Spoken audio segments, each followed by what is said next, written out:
دوستوں بزرگوں، یہ بات بھی ہمیں یاد رکھنی چاہیے کہ یہ رات جو ہے یہ حضوری کی رات ہے. یہ جو سرور دو عالم صلی اللہ علیہ وسلم کے توسط سے یہ جو رات ہمیں عطا ہوئی ہے یہ حضوری کی رات ہے. اور جو شخص اس رات میں اللہ رب العزت کی بارگاہ میں حضوری کو نہ پا سکا، وہ اللہ رب العزت کے ساتھ خلوت میں اس حضوری کو کیسے پا سکتا ہے؟ یہ ذرا سوچنے اور سمجھنے کی بات ہے کہ اللہ تعالیٰ نے ایک رات کے اندر ہمیں اپنی بارگاہ کے اندر حضوری کی، اپنی بارگاہ کے ساتھ متعلق ہونے کا یہ موقع عطا فرمایا ہے. اگر ہم اس موقع سے فائدہ اٹھا لیں تو ہمارے پاس ایک حضوری کی ایک ایسی کیفیت ہمیں عطا ہو جاتی ہے، اللہ رب العزت کی طرف سے ہمیں ایک حضوری کی ایک ایسی کیفیت عطا ہو جاتی ہے کہ جو ہمیں اللہ رب العزت پھر ہمیں اپنی خلوت میں اسی کیفیت سے وہی کیفیات عطا فرما دیتا ہے. دوستوں اور بزرگوں، پھر اللہ کریم ارشاد فرماتے ہیں کہ یہ وہ قدر کی رات ہے جس کے اندر جو 1000 مہینوں سے بہتر ہے. اور اس کے اندر ہوتا کیا ہے، وہ کیا کیفیات ملتی ہیں، وہ کون سے معاملات اس سرزمین، اس دنیا پر، اس زمین پر سر انجام دیے جاتے ہیں. اللہ کریم ارشاد فرماتے ہیں تنزل الملائکۃ والروح فیہا باذن ربہم. اللہ کریم ارشاد فرماتے ہیں کہ اس رات میں اللہ رب العزت کی حکم سے فرشتے اور روح الامین اس زمین پر اترتے ہیں. دوستوں اور بزرگوں، اس کی کیا وجہ ہے کہ اس رات آسمان کے فرشتے اس زمین پر اتر آتے ہیں؟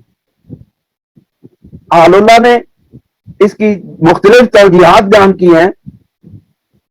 اس میں سے ایک یہ ہے کہ چونکہ اللہ رب العزت کی تجلیات اور اللہ رب العزت کے انوارات متوجہ ہوتے ہیں زمین کی طرف، نزول ہوتا ہے تجلیات الہیہ کا زمین پر. اب جس وقت وہ اللہ رب العزت متوجہ ہو جاتا ہے زمین پر اور متوجہ ہو جاتا ہے اپنے محبوب کے امتیوں کی طرف، خاص ہے رسالت مآب صلی اللہ علیہ وسلم کی ذات کا فیض.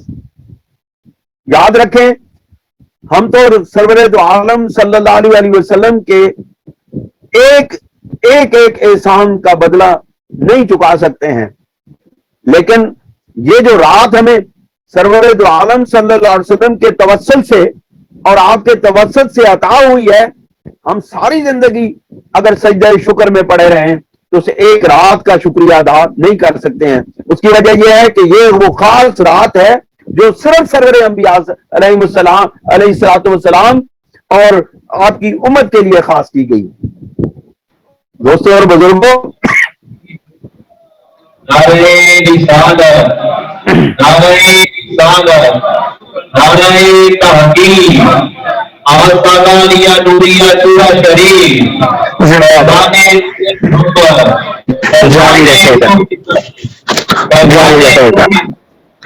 جاری رہے گا.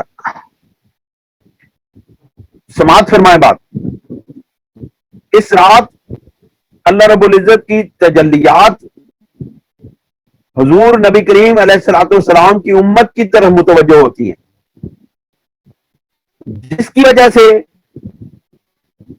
اہل ایمان کی قوت خیالیہ یعنی تصور کی قوت جو ہے وہ ادراک کی صورت اختیار کر جاتی ہے. یعنی جو چیز اہل ایمان محبوب کریم صلی اللہ علیہ وسلم کی امت جس کا تصور کرتی ہے، اللہ رب العزت اس کا اس رات کے طفیل اللہ کریم اس کو وہ چیز دکھا دیتا ہے. یعنی اس کے خیال اتنا طاقتور ہو جاتا ہے کہ وہ جو پہلے جو بات خیال میں آتی تھی اب وہ حقیقت بن کے اس کے سامنے آ جاتی ہے. اور جس کی وجہ سے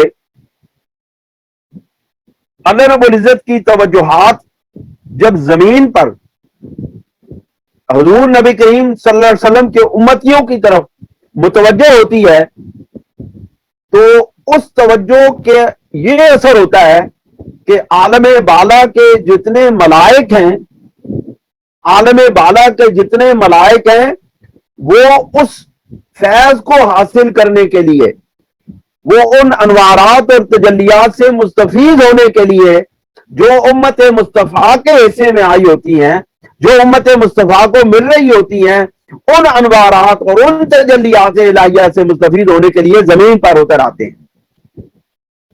یہ شان ہے میرے محبوب کی، یہ شان ہے سرور دو عالم صلی اللہ علیہ وسلم کی کہ وہ تجلیات جو اس امت پر آج کی خاص رات کے اندر جو امت مصطفیٰ پر پڑ رہی ہوتی ہیں، ان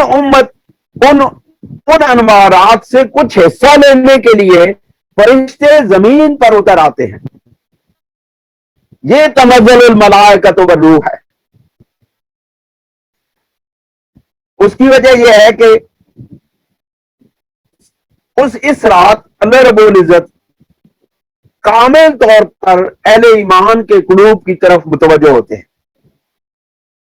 اسی وجہ سے ملائکہ بھی اس تجلی کے لیے، اس تجلی کو حاصل کرنے کے لیے اہل ایمان کی طرف جھکاتے ہیں اور اہل ایمان کے گرد اپنا گھیرا ڈال دیتے ہیں۔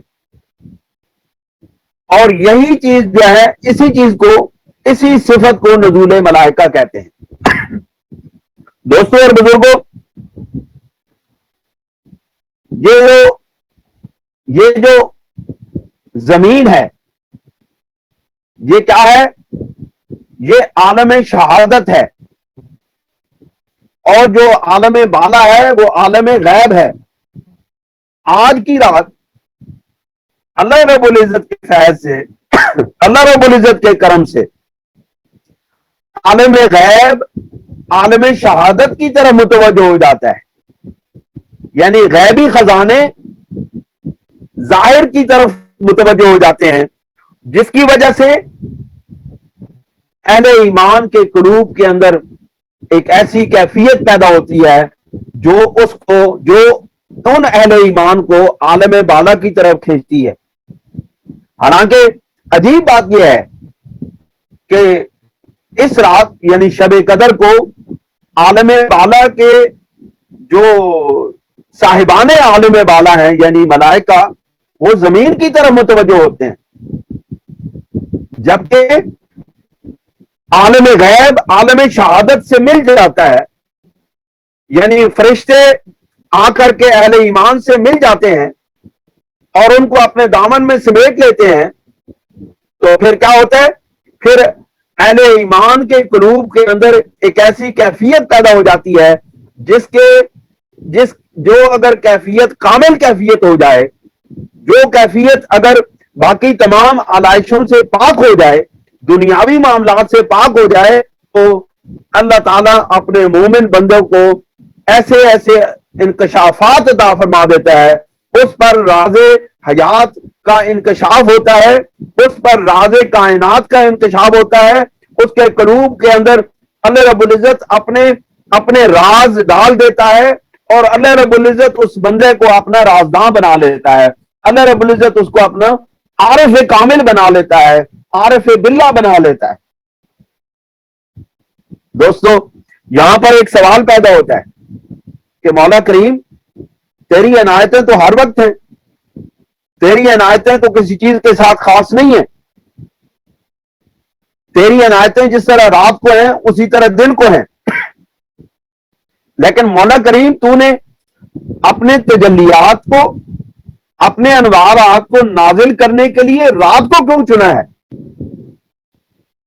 دن کے وقت کیوں نہیں کہا کہ ہم نزول ملائکہ کرتے ہیں؟ یہ ایک بہت بڑا سوال ہے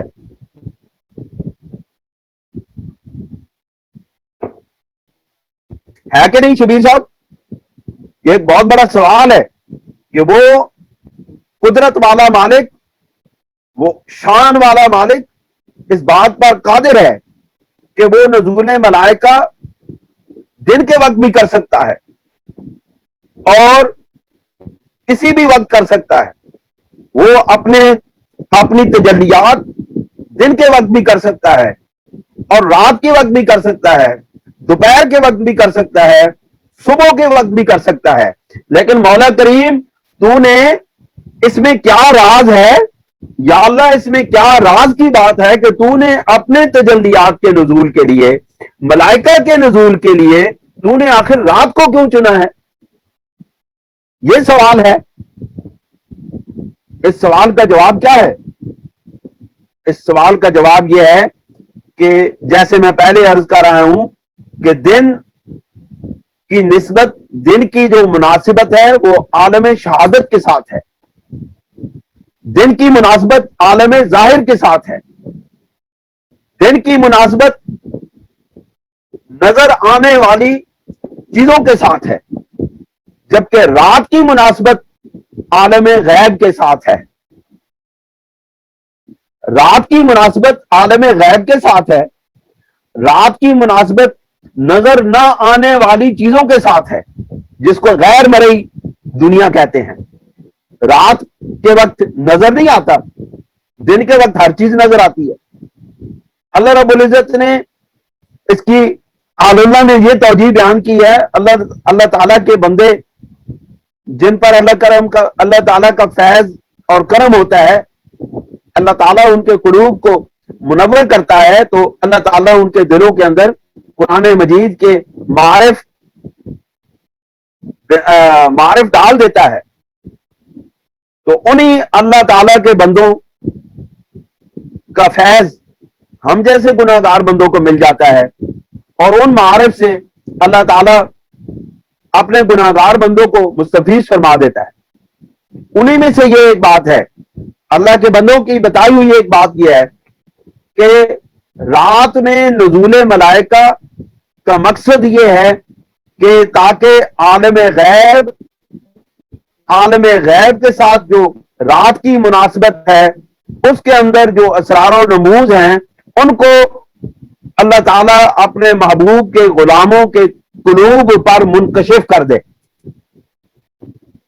یعنی رات کا وقت ہے اور اسرار و رموز جو عالم غیب سے تعلق رکھتے ہیں ان کا دن کے وقت نزول کرنا اس عالم شہادت کی مناسبت سے مناسب نہیں ہے, جبکہ ان اسرار و رموز کا منکشف کرنا عالم غیب کی مناسبت سے مناسب ہے. اس لیے اللہ رب العزت نے نزول ملائکہ کے لیے رات کو چنا. اور اس کی دوسری توجیہ جو ہے وہ بھی بہت خوبصورت ہے. اللہ کے بندوں نے اس کے متعلق ارشاد فرمایا ہے کہ دوسری توجیہ جو ہے وہ یہ ہے کہ جس وقت نبی کریم علیہ الصلوۃ والسلام پر, حضور سرور دو عالم صلی اللہ علیہ وسلم پر نزول قرآن ہوا, قلب مصطفیٰ پر جس وقت نزول قرآن ہوا تو آپ اس وقت مقام خلت میں تھے. یعنی مقام خلت جو ہے وہ کیا ہے؟ دوستی, اللہ رب العزت کے ساتھ دوستی کے اس قرب کے اس مقام پر تھے جو حضرت خلیل اللہ علیہ السلام کا مقام ہے. آپ اس مقام پر پہنچے تو اللہ رب العزت نے اس مقام پر آپ کو اپنے حجاب میں, اس مقام خلت کے حجاب میں چھپا لیا, جس کی وجہ سے اس خلت کے مقام کے حجاب کی وجہ سے اللہ رب العزت نے نزول قرآن کیا. اور چونکہ اس وقت حضور نبی کریم صلی اللہ علیہ وسلم مقام خلت کے حجاب میں آ گئے تھے تو اسی چیز کو اللہ رب العزت نے رات کے ساتھ مناسبت دے کے نزول ملائکہ رات کے اندر کر دیا. بات سمجھ رہے ہیں کہ نہیں سمجھ آئی؟ بات تھوڑی سی بات مشکل ہے لیکن بات میں سمجھا دیتا ہوں. مثلاً کہ حضور پر جس وقت قرآن مجید نازل ہوا اس وقت اللہ رب العزت نے اپنے جس مقام پر سرور دو عالم صلی اللہ علیہ وسلم پر نزول قرآن ہوا تھا اس مقام اور مرتبے کے حجاب میں ڈھانپ لیا اور ایک رات کی کیفیت پیدا ہو گئی. اجالا اس پردے کے ساتھ اجالا ختم ہو گیا اور ایک رات کی کیفیت پیدا ہو گئی، جس کی وجہ سے اس رات کی وجہ سے ایک خلوت کا مقام پیدا ہوا اور ایک تنہائی کا مقام پیدا ہوا۔ آپ کو پتا ہے نا کہ رات کے وقت انسان خلوت اور تنہائی اختیار کرتا ہے، اور جو خلوت اور تنہائی ہوتی ہے اس کے اندر یکسوئی ہوتی ہے۔ دن کے وقت وہ یکسوئی حاصل نہیں ہو سکتی، رات کے وقت وہ یکسوئی حاصل ہوتی ہے۔ اسی وجہ سے رسول اکرم صلی اللہ علیہ وسلم کو اس مقام خلت کے حجاب کے اندر لا کر کے ایک رات کی کیفیت پیدا کی گئی، تاکہ حضور نبی کریم صلی اللہ علیہ وسلم کو ایک یکسوئی کی کیفیت حاصل ہو جائے، اور جب آپ کے قلب اطہر پر نزول قرآن ہو تو آپ مکمل طور پر اللہ رب العزت کی طرف متوجہ ہوں۔ اس نزول ملائکہ کی دوسری توجیہ یہ ہے۔